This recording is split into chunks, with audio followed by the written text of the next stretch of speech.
world's writers will walk through those gates. And if you hang around, you get a chance to talk to them.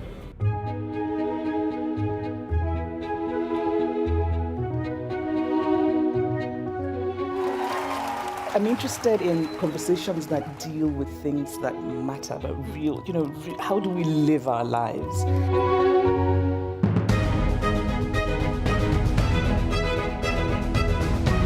First of all, make climate change personal in your life. The second step is get angry and get active. And the third step, and believe it or not, I think this is the most important, we have to imagine this world that we want to hurry towards.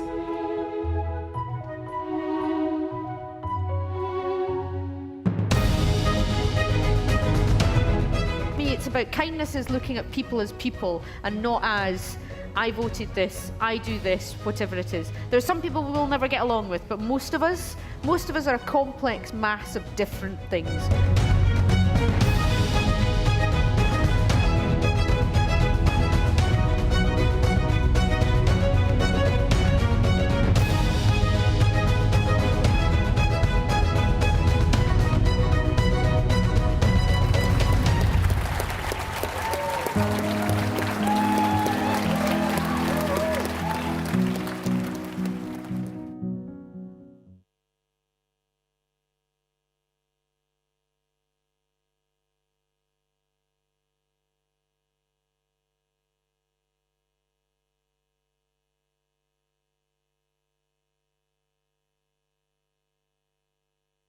Hello, I'm Ian Rankin. I've been with the Edinburgh International Book Festival basically since day one. I went as a student, as a reader, as a fan of writing. Later on, I was invited to go as an author, which was a thrill. And it's a spectacular experience. It's a meeting of minds. It's a way to open your mind to new experiences, to new ideas, nuanced debate, entertainment, something for every age group. And that's what keeps me going back year after year after year. Long may it continue.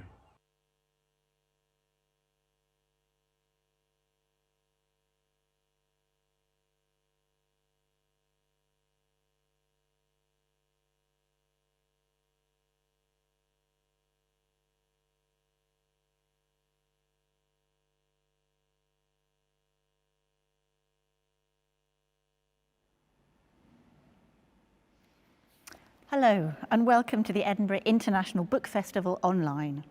It's 2020, we're in the middle of a global pandemic, and I am relieved and reassured to be here in the Book Festival studio to talk to Olivia Laing about the power of art to make a space in which to process what's happening, about why art matters. I'm here in Edinburgh, and Olivia is in Suffolk, I think. Is that right? I am in Suffolk, looking out over a churchyard and a magnolia tree. I'm in the assembly rooms, which is very strange, but actually rather beautiful and nice. I'm Fiona Bradley. I'm the director of the Fruitmarket Gallery here in Edinburgh. The gallery's programme is driven by a belief in art as a creative, active and generous cultural force through which thinking happens and through which social justice can happen, through art's capacity for disruption and change. I've spent much of the pandemic so far making the case for culture, for art in particular, and so I'm thrilled to be talking here today with Olivia Laing. Olivia won last year's James Tate Black Memorial Prize for her novel Crudo, which is sitting under there on the table. And she has published 3 works of non-fiction and has for several years written widely on art and culture. The book we're talking about today is Funny Weather, Art in an Emergency, sitting on top of Crudo over here. It's a collection of writings from 2011 to 2019. It's an extraordinary book of extraordinary writing. The range is extensive, with many well-known artists and writers and many less well-known.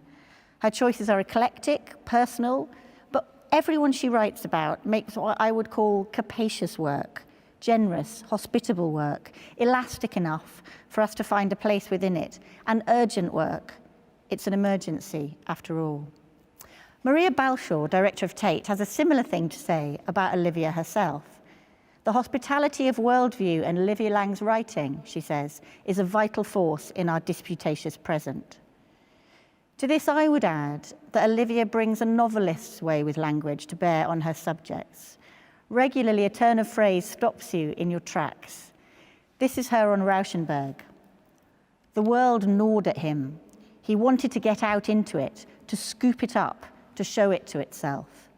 If there's better writing on how artists think and what artists do, I'm not sure I've read it. Olivia, welcome virtually to Edinburgh. Oh, that was the nicest introduction. I'm blushing to the colour of Funny Weather now, a pale pink. Well, I've had such a wonderful time reading and rereading this book in preparation for this event, so thank you very much. I'm going to ask you to read a short extract from the introduction to Funny Weather so that everyone else can hear your very, very beautiful writing, because you talk much better than I can about what you write about, and that'll set, I hope, the context for our discussion. Then we'll talk together, just so everyone knows what we're going to do. We're going to talk together for about 30 minutes or so, after which we'll have time for questions from the audience. The questions from the audience appear on this tablet here for me. So please, as we're talking, do put your questions in the Q&A box, which I think is underneath us on your screens, as they occur to you, and then we'll get to as many as we can. So Olivia, over to you, if we can. It's lovely to read from this book. It's a very strange experience to publish a book in the midst of a pandemic and then never have any sort of audience interaction at all. So I've barely read from it. In fact, this is a completely fresh copy. And it's very nice to be here and to do that. In November 2015, Jennifer Higgy at Freeze asked if I'd write a regular column for the magazine. I chose Funny Weather as the title because I was imagining weather reports sent from the road, my primary address at the time, and because I had a feeling that the political weather, already erratic, was only going to get weirder, though I by no means predicted the particular storms ahead. The first column was about the refugee crisis. Over the next 4 years, I wrote about many of the rapid and alarming changes that followed on its heels, from Brexit to Trump to Charlottesville, taking in the Grenfell Tower fire, racist killings by the American police, and changes in the law on sex and abortion on both sides of the Atlantic. Frankly, the news was making me crazy. It was happening at such a rate that thinking, the act of making sense, felt permanently bogged. Every crisis, every catastrophe, every threat of nuclear war was instantly overridden by the next. There was no possibility of passing through coherent stages of emotion, let alone thinking about responses or alternatives. It seemed as if people were stuck in a spin cycle of terrified paranoia.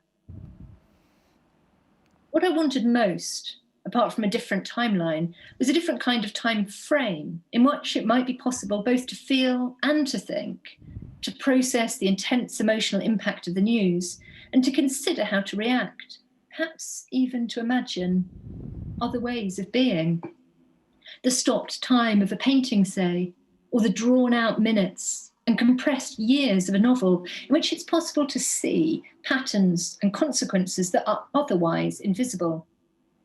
The columns I was writing used art, from Poussin Turner to Anna Mendieta, Wolfgang Tillmans and Philip Guston, as a way of making sense of the political situation, of wringing meaning out of what were becoming increasingly troubled times. Can art do anything, especially during periods of crisis? In 1967, George Steiner wrote a famous essay in which he observed that a concentration camp commander could read Goethe and Rilke in the evening and still carry out his duties at Auschwitz in the morning, regarding this as evidence that art had failed in its highest function, to humanize. But this makes art sound like a magic bullet, which should reorganize our critical and moral faculties without effort, while simultaneously obliterating free will. Empathy is not something that happens to us when we read Dickens. It's work.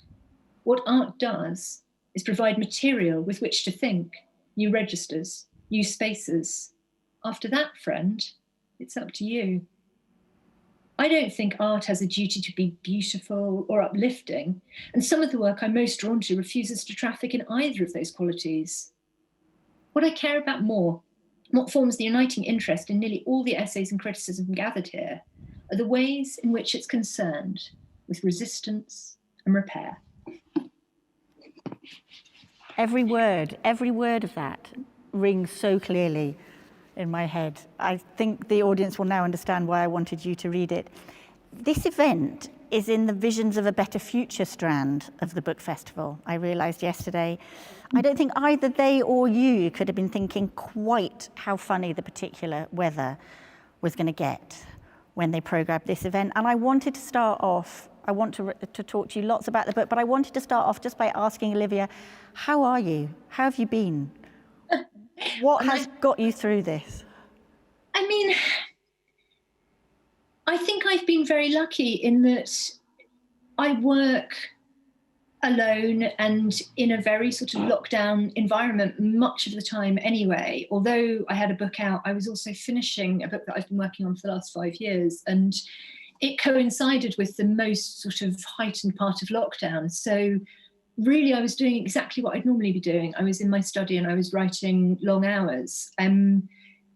And that sort of gave me a focus and an anchor to get through the frightening time. At the same time, like everybody, I've badly missed my family. I've badly missed my friends. My stepmother died a week ago, and my father was only able to say goodbye to her in full PPE, wearing gloves, not able to hold hands. So the COVID crisis has certainly come pretty close to home. But at the same time, being able to make work has stabilised me. That's one of the powers of it, I think. You write really wonderfully about process, actually, about art as the filming, not the film. You say of Derek Jarman, the art making, that painting is the act of looking. Do you think doing actually rather than looking has helped you in some way? Is it the doing? I think it absolutely is. So a few years ago, I was working with my friend Chantal Joffrey, who's a painter, on we were putting on a show of the painter Sagi Mann, who's not by no means the most well-known artist in this work, but very, very interesting painter. And he had gone blind late in his career, but he'd carried on painting. And Chantal and I were in his studio, and we were both thinking, well, isn't this a great tragedy for a painter? You wouldn't be able to see your finished work. You wouldn't know what it looked like.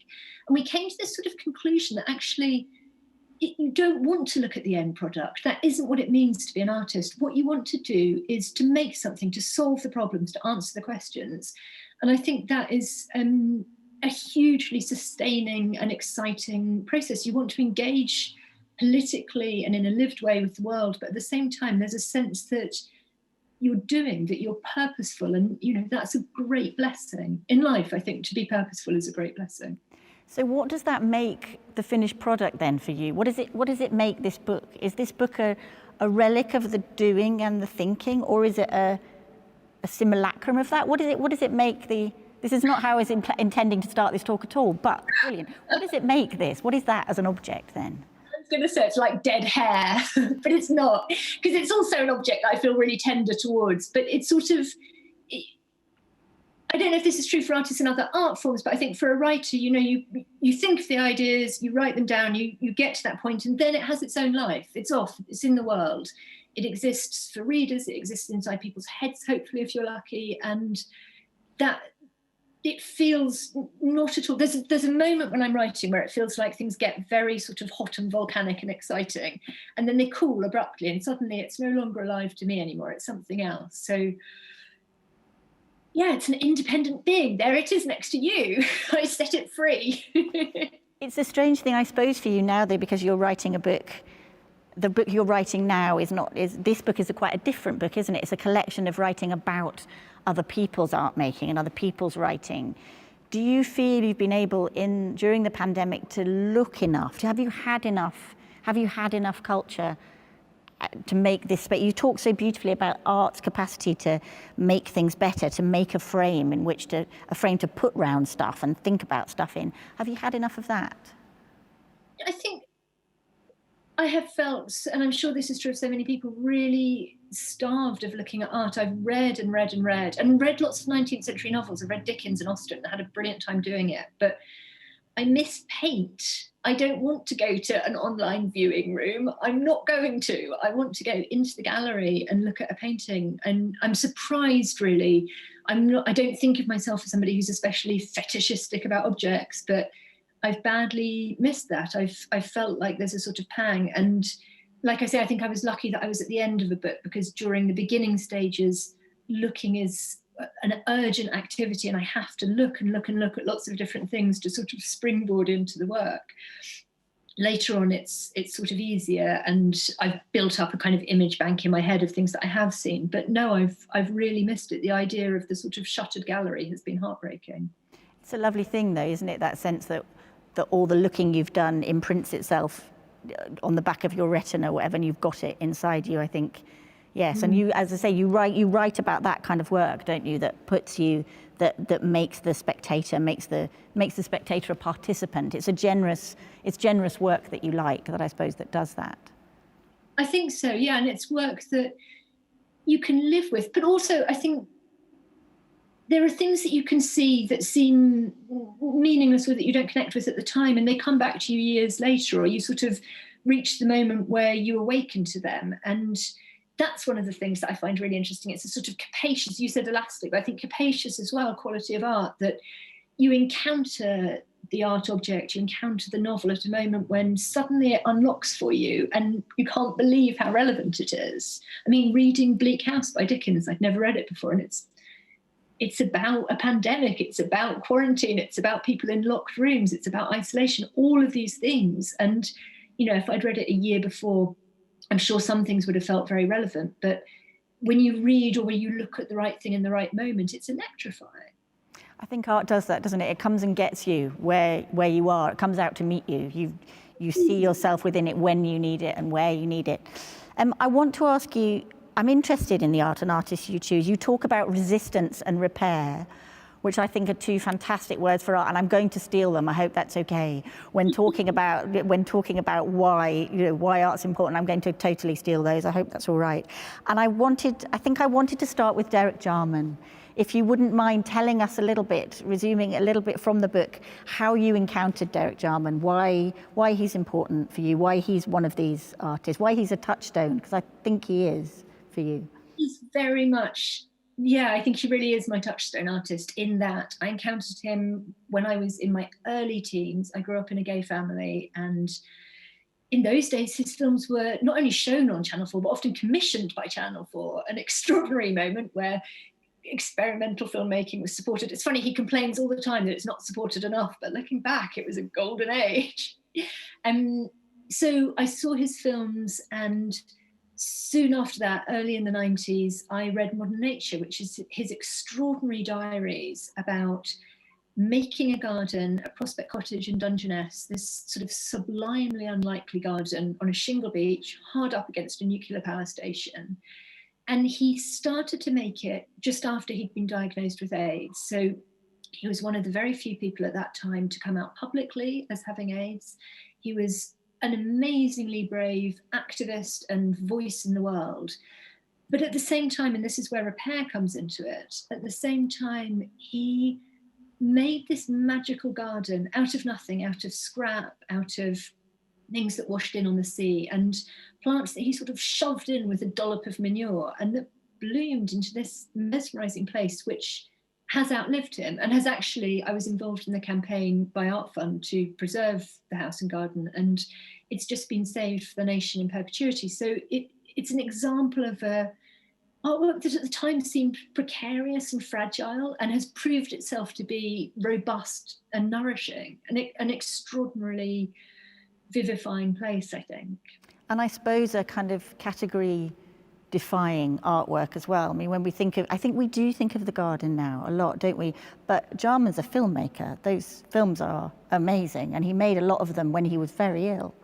Absolutely, but also, and there was a show at IMA, the big gallery in Dublin last year, and they made a case for Jarman as an extraordinary painter, a painter of the 60s, 70s, 80s, who was making really, really powerful, strong work. And I think this is an interesting thing of, I'm often drawn to artists who exceed categories, who cross boundaries, and those artists often have a real rough ride in their lifetimes, because I think we are somehow uncomfortable with the idea that somebody's doing more than one thing at once. And maybe it takes some time to sort of wash over before they re-emerge as actually this is somebody who was making extraordinary work in multiple domains. He's a fantastic writer, obviously an amazing filmmaker, a garden designer who's been extraordinarily his influence can still very much be felt.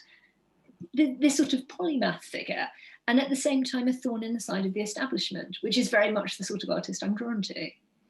Angry and cross, a lot of the time, scared. I think you say he alchemized terror into art, which is an incredible phrase, but yeah, so frightened and cross, and somehow yet generous and bright and brave. Did you know him? Did you meet him? I didn't know him, no, and one of the sort of real pleasures and privileges of the last couple of years has been encountering some people who did know him through being involved in the Imma Show and the Art Fund. No, I would have loved to have met him. He died when I was 14, maybe. Because you write about him with such love. When I finished the chapter on Jarman in the book, which I think is an introduction to modern nature. Yeah. And you end with a quotation from Jarman. And then you say, it's how we all go in and out of the dark, but oh, to have given off such a blaze. And in my copy, I just write such love, to be so loved. And that's, that somebody who didn't know him, and I didn't know him either, but to be able to encounter or to bring such love and empathy to an artwork I think it makes you a very good looker and reader. And it's something that shines through the book, I think, this love you have for your subjects. But I wanted to ask you next about an artist I think you do know, which is Ali Smith. And that's it. I do know. Perhaps you could tell us a little bit about Ali, as I know, not a visual artist, but an artist for whom the visual is very, very important. And we're at a book festival, after all. So talk to me about Ali Smith. Oh, I just think Ali is the most wonderful writer, the most fantastic novelist. I've known her for a long time. Probably when I first met her, her first novel, which is called Like, had come out. Right, amazing novel. And I think she's just gone from strength to strength. So the two that I would be most drawn to talk about now are How to Be Both, that magical upending book which has its two sets of narratives that are swapped around. So innovative even to the mode of production. We think the novel is a very set thing, we know what they look like, and she changes it, she radicalizes it. That's a very beautiful book about painting and about looking and about art outliving the maker, which I find extremely moving. And then the Seasonal Quartet, which has just come to an almighty crescendo with summer. And what I was particularly excited about, I think the piece I wrote about her, the profile I wrote about her that's in Funny Weather, was written just after autumn came out. And the idea that you could speed up the extremely glacially slow publishing cycle and get somebody to publish a book so that it came out hard on the heels of the events about which it is just describing. So in that book, it came out just after Brexit and it talked about Brexit. The new one has coronavirus in it. Normally you'd have this sort of 1.5 year lag between manuscript handed in and book appear in shops, and she's compressed that, and by doing that compression made the novel speak into the moment in a way that it hasn't done for a long time. It feels like it has a sort of 19th century serialized sort of spirit to it. Innovative with language, tender, generous, like you said, cross. It's got a lot of crossness, prickly, and full of hope. What more could you want from a book right now? It is amazing, isn't it? That's, we talked earlier about the kind of art which meets you where you are, or you find yourself in at various stages. That one literally does. That quartet comes and literally says you're reading about something you're going to be doing tomorrow. Really, was it inspirational for you for Crudo? Did you take a bit of that chutzpah that I'm going to write about right now from that? The thing that she did, I think, for all writers, but I certainly seized on it, is revealed that publishers could actually publish very quickly. So it absolutely permitted what I did with Crudo. Although when I wrote Crudo, which was written in real time over 7 weeks, it wasn't actually intended to be published at all. It was a sort of game I was playing with myself, and perhaps I'd, I don't know, bind up some copies and give them to my friends as a memento of a weird summer. And it wasn't until I got quite far through that I thought, maybe I'll just see what my agent thinks. So it sort of moved into being a project that was going to come out into the world quite slowly. And I don't think I would have started writing it if I'd said this is my next book. And, you know, it had to have a sense of privacy around it at the beginning, because it's a massive gamble to suddenly write fiction. So back to process again, really. You wrote it for the pleasure of writing it more than to have it as a thing? I wrote it, I don't think art has to be cathartic, and I don't think art always is cathartic, but that was absolutely a cathartic process. I was absolutely freaked out by Trump as president. It was the summer of 2017, and he was on Twitter permanently threatening nuclear war. And I just felt like I wanted somewhere to put my anxiety, and also very, very clearly, I felt like this is a moment that will be historicized. This is a moment that will be discussed in the future. And by then it will have a shape and a pattern and a coherence, and people will know what's meaningful. In the midst of it, I didn't. It all felt like it was random data, and I was absolutely at sea amongst lumpy, disturbing facts. And I just wanted to write it down. I wanted to make a log of it. And Ali was certainly one of the influences, but also very strongly Christopher Isherwood's Goodbye to Berlin, that book that begins as an intimate memoir of romantic life and friendships in pre-war Berlin. And gradually the Nazi parties start to appear, gradually the political world invades. And that sense of just logging something as it changes felt urgently like something I needed to do.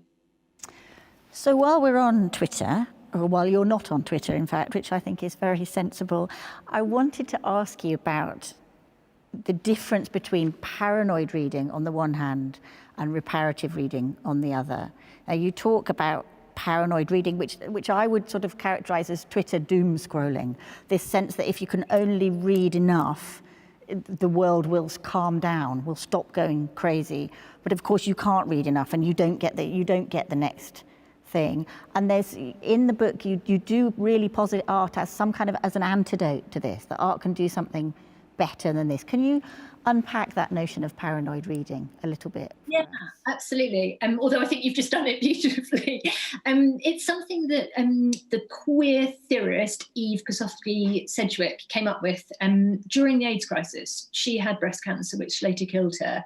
Many of her friends were dying. And she was very interested by this notion that there was a way of approaching the world that was paranoid, that had become paramount, that had become the dominant mode of reading, to try and find all the information you can, to look at conspiracy theories, to feel as if the more evidence you can uncover, the safer you will be, the more defended against disaster you will be. It's absolutely a valid way of approaching the world, but it is not the only way of approaching the world. So she wrote this very long essay, which is mostly about paranoid reading. At the very, very end, she floats a possibility, which I and many other people, I think, have found sort of bewitching and tantalizing, which is this idea of reparative reading, that you might, instead of looking for information about how bad things are, try and gather up fragments of things that are sustaining, to create a sort of collage of nourishment, to create something new that either supports you or other people, or is a spanner in the works of a system that doesn't support you. Any of those things are possible. And I think we've been talking about Derek Jarman, and he is absolutely the icon of reparative art. The garden that he made in Dungeness completely sums up what it might be to make reparative art, that you might choose to spend your time as an AIDS activist, but you might also choose to spend your time planting into a place that seemed infertile. That might be something that you could do, and that might be something that is worth spending time doing. But you also find nourishment in less obviously beautiful art or art forms, less obviously nourishing or less obviously sustaining. I'm thinking, I mean, the spectre of AIDS really, and the reality of AIDS runs throughout this book. You're clearly drawn to artists living through that plague. If we're living through a plague now, my God, they were living through a plague, and people still are. And I wanted to ask you a little bit to talk about that people like David Wojnarowicz, who's making really quite hard art to look at and really quite brutal art. And how does that chime with this notion of repair? I think David Wojnarowicz is, like Jarman really, an artist of such sort of contrast, another person who wrote in many different mediums. And there's a real frankness and fury. I mean, you wouldn't say cross about David Wojnarowicz, you'd say livid, enraged, incandescent, a fury. Tell us a little bit about him, for people who don't know who he is. Tell us a little bit about his background, because it's extraordinary. It's an extraordinary background. He, unlike Derek Jarman, who went to public school and came from quite a conventional background, David Wojnarowicz came from an abusive childhood in New Jersey. He ran away from home. He was a hustler in Times Square. And he sort of educated himself, turned himself by real willpower into an artist. First of all, he really wanted to be a sort of beat writer, and I think writing was always something that was very important to him. He did write the most extraordinary memoir called Close to the Knives. But then somebody gave him a camera and he started to make these photographs, a series called Rambo in New York, which is men walking through the city, black and white, dreamy pictures of people with the mask of Arthur Rambo, and they're standing in the meatpacking district with corpses of cows behind them, or they're in a diner, or they're wandering through Times Square past the porn cinemas. And they sort of epitomise urban isolation and longing. And they became very central to me when I was working on The Lonely City. And they're very beautiful images. And then as the AIDS crisis hit, his best friend, the photographer Peter Hujar, became ill and then died, and then David was diagnosed. And his work is understandably ferociously angry, but at the same time, even during that period, he was making things that were extraordinarily beautiful, tender, very full of natural imagery, full of pools and frogs, and he loved tiny creatures. So you really get that sort of spectrum of, there's absolutely the paranoid, furious protest art that is really calling out Ronald Reagan or Jesse Helms, or these sort of figures who were causing devastation for communities afflicted by AIDS, but at the same time, tender work that longs towards repair. And even his most famous piece, I suppose, still is the stitched mouth. So it's a photo of him lantern-jawed, implacable, with a stitched up mouth, blood around the stitch marks. And it hits you like a hammer. It's really, really powerful. It's making very visible the metaphor silence equals death. But at the same time, again, there's this tenderness in it. There's this desire to communicate. There's this desire to be heard. And he was very close friends with the photographer Nan Golden. And he said to her, I want to make work that will communicate when I'm gone. I want to make work that speaks to somebody who feels as I do. And I think that is really at the core of the reparative, wanting to make something that gives to somebody else that you don't know, that you're not going to meet. That generosity is there even among the rage, I think. Is there something, do you think, about not looking away, that awful things are there and you're going to look right at them and deal right with them? I think that sense of the artist having a responsibility to bear witness means a lot to me. I don't think it's the only thing artists have to do, but for me personally, those are the kind of artists that I'm drawn to, and that's the feeling that I have with my own work, is you have to, on some sense, look at your times, acknowledge your times, and make sense of your times. And our times are shit. There's so much to pay attention to and to change. Yes, I mean, when you talk in the introduction to Funny Weather about how in 2015, things were pretty rubbish, and you're like, yeah, had we known then what we know now. I'm going to move on to, it doesn't get any better, I'm sorry, but I really wanted to talk to you about violence. I wanted, your freeze columns, which have given the title to this book, it's like every one is a perfect sort of nugget of something pretty dreadful, actually, but of a way of encapsulating and explaining to us how artists explain to us how something really awful might be processed. And I wanted to drill a little bit into when you talk about violence, because there are two frieze columns, one that looks at Guston and one that looks at Anna Mendieta. And could you talk about those? Because there we've got two artists who are not looking away, who are really properly dealing with horror and processing it for us. Can you talk a little bit about them? Yeah, absolutely. I'm pleased you picked those two, because those two were really, I was rehearsing ideas that are very much part of my new book, Everybody, which Philip Guston and Anna Mendieta each have a chapter of. So that that was the very earliest sort of picking out what I might be wanting to say. But Philip Guston, I'll start with Philip Guston, who I started thinking about again after the Charlottesville Unite the Right rally that happened in 2017. And the next day, I mean, maybe even as soon as it happened, it was all happening live on Twitter, these sort of far-right militias and Klansmen marching through an American city. And it called to mind those Philip Guston Klan paintings, the late paintings. He was painting as an abstract expressionist, and in the 60s he suddenly changed to making these cartoonish, livid, childlike, vicious paintings of Klansmen carrying weapons, Klansmen driving cars through empty, sinisterly empty cities, these sort of images that tried to grapple with, I think evil is not too strong a word, I think it's him looking at evil. And he said something which I quote in Funny Weather, I quoted in Crude, and I've also quoted in Everybody, so I've obviously become completely fixated on this sort of statement. He said he'd been thinking a lot about the Holocaust and about how hard it was to escape. And he was saying that process of waking up to the reality of the situation you're in is the first thing you have to do before you can change the reality. You have to acknowledge it. And it is so easy to become numb to it. It's so easy for the victims. It's so easy for the tormentors to become trapped in the sort of numb, this is the only world ever. And he said, that's the point of art. It's to wake us up. It's to teach us how to cut through the wire, to escape. He doesn't mean escape reality as in zone out. He means change the world you're in.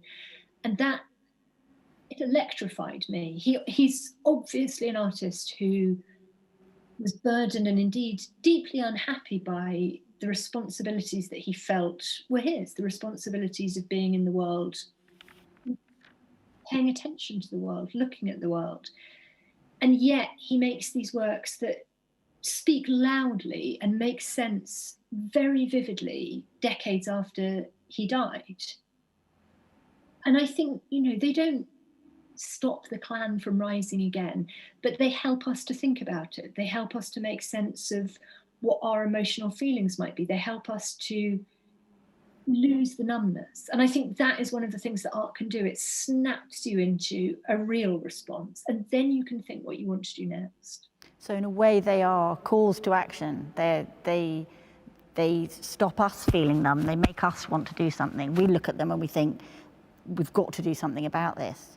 And then they don't solve it. They're not political in that sense. They don't tell us what to do.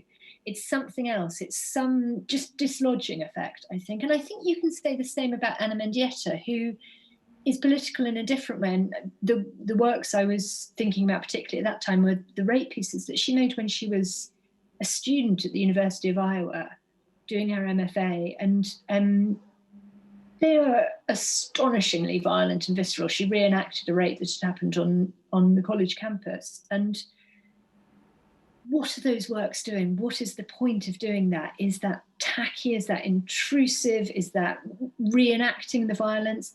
Well, no, I don't think it is. I think it's a way of saying, I refuse to let this fall into the blind spot of culture. I will keep dragging this blood stain into the light until something changes. And I think that is what art can do. It's not going to make the change itself. It's not a political force. It's something else. It's a way of galvanizing. It's a way of grouping a sort of response. Do you think hers was a way of attempting to take control, and maybe Guston's was as well, to say this is a bit, I can take some control here, I can control this bit and show how out of control we are of the rest? I think there's something definitely going on with control in hers, because she reenacted these tableaux and then she invited her cohort, her fellow students, to come and see it. An incredibly aggressive thing to do. I mean, this is well before the era of trigger warnings, but trigger warning, that's a really stressful thing to do to your friends. And she stayed completely motionless for an hour. And there were other works in the same series where, she arranged sort of murder scenes in the woods for anyone to stumble across. And they're gruesome, they're frightening, they're deeply disturbing. So I think that is really about control. And Guston as well, he says over and over that he was trying with those things to think his way inside the white hood, to think what it meant to be a person who could do those things. You know, he was a Jewish person whose family had escaped pogroms. He knew what it meant to be the victim, and he wanted to understand what it meant to be the perpetrator in order to stop it. I'm going to move us on to freedom now. I'm going to have a little bit, I think that's, the subjects that you write about are bleak, and I think you do write about art's power to make it more bleak in order for us to try and make it less bleak somehow, which I think is fascinating and fantastic. But I wanted to ask you about freedom and feminism, and you write about women and alcohol, which I like a lot. It interests me. And why do you write about women and alcohol? Is there something, you say somewhere in the book that freedom, the assertion of freedom is important to you. Is there a particular kind of feminist freedom that you're interested in? Alcohol might be a side issue, I don't know. It's funny, so I'd written a book years ago that was about men and drinking, and I got asked all the time, well, what about the women? What about the women? And eventually I wrote that essay, which is an essay that I'm really like, I really like it in a way that I don't always like my own work. But the stories were so much more interesting because the reasons they were drinking were political. They were drinking because their lives, their talent, their genius in many cases was absolutely warped, limited, refused. These are people like Jean Rhys, Marguerite Duras, Patricia Highsmith, fantastically talented writers. Jane Bowles had a breakdown, and her psychiatrist said to her, "Go back to your pots and pans, Mrs. Bowles, you're not coping." I mean, this is one of the great modernist short story writers of history. So this sense that the alcohol there wasn't the sort of prop that it had been in people like Hemingway or Fitzgerald's lives. It was something else. It was driven by a sort of stopping up of talent, deliberate stopping up of talent, a ferocious self-wounding because of lack of room to maneuver, because of lack of freedom. You're right, it's the right word. So I think that is an essay about sort of the shadow side of freedom. What happens when you don't have freedom? What happens when you're living in an incredibly constrained world? Feminist freedom, I mean, you know, I was brought up by an extremely feminist lesbian single mother. I kind of came up in that mixed utopia, dystopia. And the women that I write about in this book, I think all articulate it differently. There's Hilary Mantel, there's Ali Smith, there's Sarah Lucas, and they're all women who have had to carve out, not in the same way as people in the early 20th century did, but certainly still had to cut their way into a freer world. There's a brilliant story about Sarah Lucas, the Brit artist Sarah Lucas, saying when she was a child, she was incredibly tongue-tied, she could barely speak. And one day a boy in her school stole her pen, and she just could not let that happen. And she fought him and she pulled his hair and she got her pen back, and magically it unlocks her tongue. She can speak. And that sense, I feel like that's something that many women artists have to go through. Many gender fluid trans artists have to go through this sense of, I will seize my voice, I will claim my voice, and I will have to fight to do that. So that sense of freedom is something that isn't just available, but has to be grasped and has to be fought for. I think it's a thread that runs right through the book. And you take it from Georgia O'Keeffe, you take it from Agnes Martin, the two kind of go out there and find it in the wilderness artist, sort of iconic artist for finding a way, finding a place to be free, and then Sarah Lucas. It's a wide-ranging sense of freedom. Although I think that you dig right into Georgia O'Keeffe as well. I am interested in how you're drawn to writing about artists' lives as well as artists' work. You seem to find a way of writing about the life that gets you to the work. Are you interested in tracing how people live their lives as well as make their work? Yeah, absolutely. I just don't think that the work and the life are separate from each other. It's not that I think all work should have a biographical interpretation, because I don't, but the sense of how a work emerges from a particular life and what kind of problems the artist themselves is trying to solve, that that really is sort of an ongoing interest in all of those profiles. What are they doing? Why are they doing this? Georgia O'Keeffe actually, is a painter who I was never interested in the slightest. I don't particularly like her paintings. But once I started reading about her and realised the sort of stakes and the things that she was trying to do, the sort of territory that she was trying to grab and command, suddenly the work comes to life for me. And I think that's something that I'm trying to share in those essays is, okay, this is what this person is trying to do. Some of the work, we're so familiar with it, we can barely see it. Andy Warhol, for example.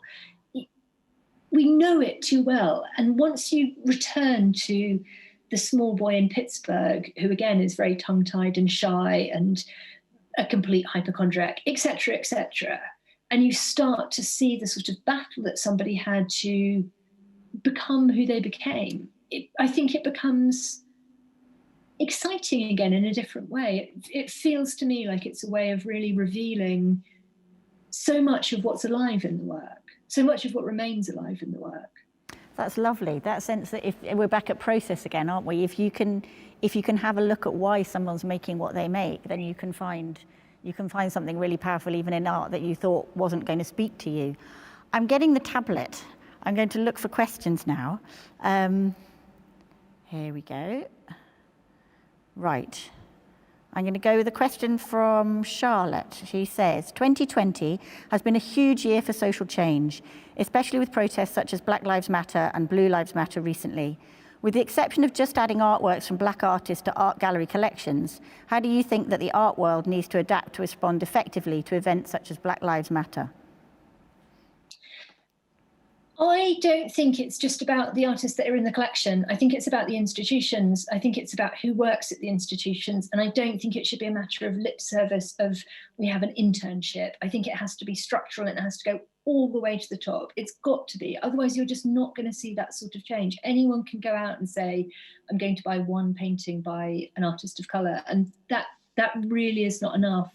And then I think the other thing is, how shows are commissioned, how shows are thought about, what kind of stories they're telling.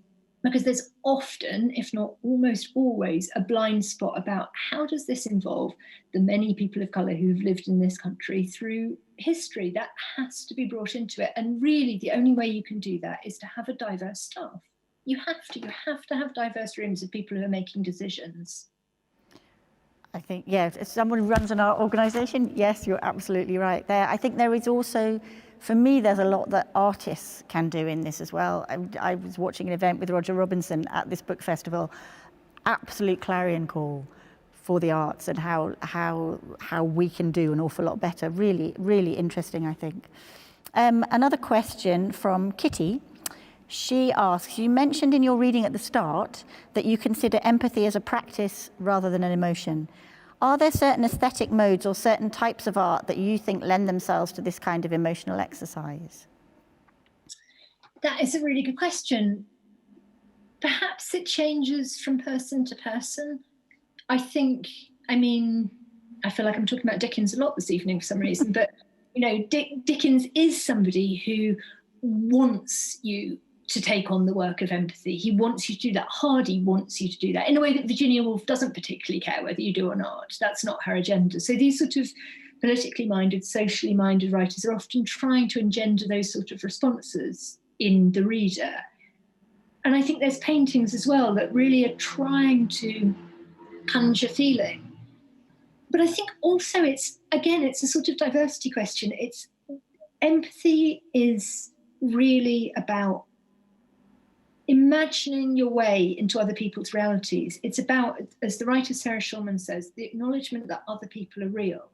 So any work that takes you deeply into the reality of another person is offering itself to your empathetic capabilities. It's offering itself to teach you to extend your own generosity, your own imagination into somebody else's life. And I think this is why I think art is so crucial to a civilization.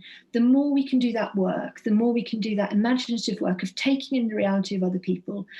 Ethics arises from that. Justice arises from that. The baseline is we are not just solipsistic individuals. We are part of a community of other realities. What takes us there? Art. And this is me now, not the question. Do you think that lockdown has made that harder or not? Has lockdown made empathy harder when you're not actually with people, or has it actually made it easier because the intimacy of screen to screen is quite a thing? Weirdly, or has it made no difference? I think it did. I think at the beginning, especially when it really felt like everyone's in the same boat, in a way that it became clear later that everyone wasn't in the same boat. I think that sense of a mass revelation of our vulnerability has a sort of seismic effect on people. Maybe that seismic effect didn't last for very long, but I think there was really a moment where people were very aware, A, that they were physically vulnerable, and B, that we are absolutely interconnected and dependent on the postman, dependent on the bin collector, that these people who have been denigrated systematically over generations are actually absolutely vital to us. So I think what I'm saying, that idea of the reality of other people, it was borne out very vividly at the beginning of lockdown. It's also a revelation, though, that's very easy to lose, particularly if you have a careless government who are very invested in you not thinking those kind of thoughts. I suppose there was a sense as well, wasn't there, certainly early in lockdown, that we were all watching the same things on the telly or reading the same books. I remember, to have the most ridiculous sort of distributed book club that we were all reading Mango Fabulous Hamnet all at the same time, but completely by accident, all of us sobbing in the garden. There is something kind of strangely, I think there have been, although at this point where we haven't actually been able to get into museums and galleries, there have been other kind of art forms that have bound us together, maybe. I think so, yeah. And also it has been a moment where, as a writer, I'm very happy to sort of think people have been reading, people have been remembering that books can be enormously consoling. Aside from all their wild possibilities, they are just actually consoling. And thinking about how you're reading, I suppose, that we do have we're back to paranoid reading, the doom scrolling or the drilling slightly more deeply into an artist's version of it, an artist's alchemy. Okay, here's a question. If an artist's politics are dubious, does it affect how you view their work? Oh, it's the biggest question. It's such a big question. Yes, of course it does. Of course it does. And at the same time, I just think this is the hardest question. I think there's a sense in which you cannot judge an artist by the information and the cultural landscape that you're in the moment. You can't expect them to know things that they can't possibly have known. At the same time, there are artists that I think it's just impossible to look at or to read now, that there's just too much baggage, too much racism, and it becomes unbearable. It's no longer speaking at all in a way that is valid. That doesn't mean that I want them sort of deleted from the libraries. I think there are ways to remember how people thought in the past, and I think it's important to keep remembering how people thought in the past. It's very similar to the statues question. I absolutely think that the statues should be torn down, but I don't think that means that you're saying we should completely forget that those people were ever regarded as deserving statues. We have to remember that we were once a culture that thought that we're still a culture that many people think that. You have to preserve that sense that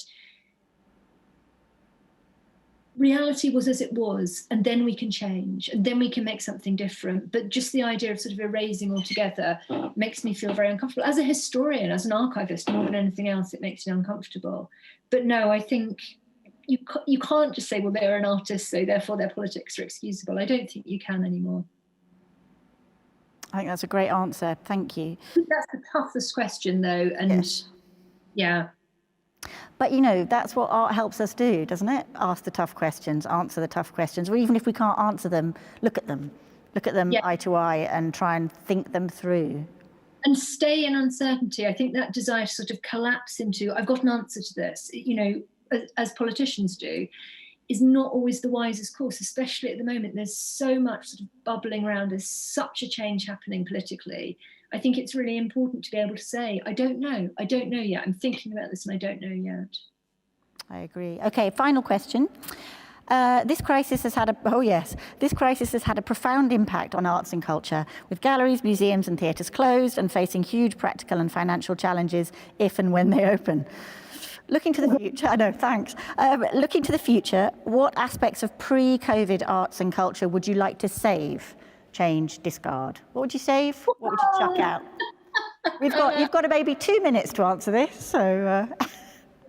I mean, I think one of the things, I was thinking about this before we started the event, one of the things that's become so clear is that art is not something that just happens in the studio or this study. It's not a private enterprise. It's absolutely part of this huge communal infrastructure. And we don't have an art world, we don't have an art life without those institutions. We need libraries, we need galleries, we need those spaces. I mean, personally, I could live without art fairs. That's fine, that can go. I don't want people flying across the world all the time. But the sort of civic spaces, absolutely vital. Charleston, the Bloomsbury outpost, home of Vanessa Bell and Duncan Grant, is dreadfully imperiled now. That's a place that is so culturally important. I mean, the South Bank, I find what's happening with the South Bank truly heartbreaking, because this is an institution that was established just after the Second World War, at this moment of real crisis, real cultural and financial crisis, with the idea that art is for all of us. Art is a place of uplift. It's a cultural resource that we share. And for that to be a place that's decided to get rid of its lowest paid workers, to make it much more profit orientated, is wrong. That is what I want to see, is a society that is supporting its arts on a national and local level. And I think that is just beyond crucial now. So I'm very nervous about the sort of landscape that we're going to emerge into, but I also think that people are coming out of this galvanized, that there's a sense that we do believe that our art world matters, that the landscape of art and art for everybody is something that cannot be dispensed with, not now. Could we just bottle you? Could we bottle what you have to say and sprinkle it liberally?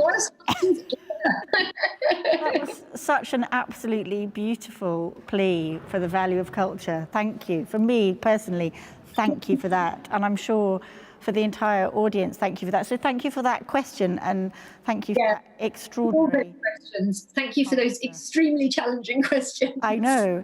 I can't believe we've been speaking for an hour. That has flown by and has been blissful for me, and I'm sure, I hope, interesting for everyone at home. I'm going to do the pitch now. Buy this book. Buy this book. Read this book. You've heard the lady. She's extraordinary. Do buy the book. I'm also going to say buy the book from the book festival. There's a button you can press on your screen to buy from the book festival. It's an independent bookshop. It pays tax. It does everything it should do. Buying from the Edinburgh International Book Festival, to give it its full name, supports it and sustains it. So please do that. If you already have the book, which I'm sure you do, you can donate anyway. You can hit the other button and donate to the Edinburgh Book Festival. These events are free. I find that amazing. You know, Olivia's just said how institutions, we all need to rethink how we sustain our big institutions. We all need to be careful of our big institutions, I think, and our small institutions and our artists. But if you are minded and moved to donate something to the book festival in thanks for this event, then please do. But really, of course, the person to thank is Olivia. That was gorgeous. Thank you so much. Thank you for giving us your time. Thank you for letting us come into your new house. Extraordinarily like that. I'm so impressed you actually have something on the wall. That's, yeah, you shouldn't have done that when you've only moved in 2 weeks. It's actually very badly hung. I'll come round, we'll sort it out. No, thank you so much. That was a really, really interesting hour. I'm going to ask everyone at home, please, to join me in saying thank you to Olivia, because that's how I like to end an event. But thank you so, so much. It was a real pleasure.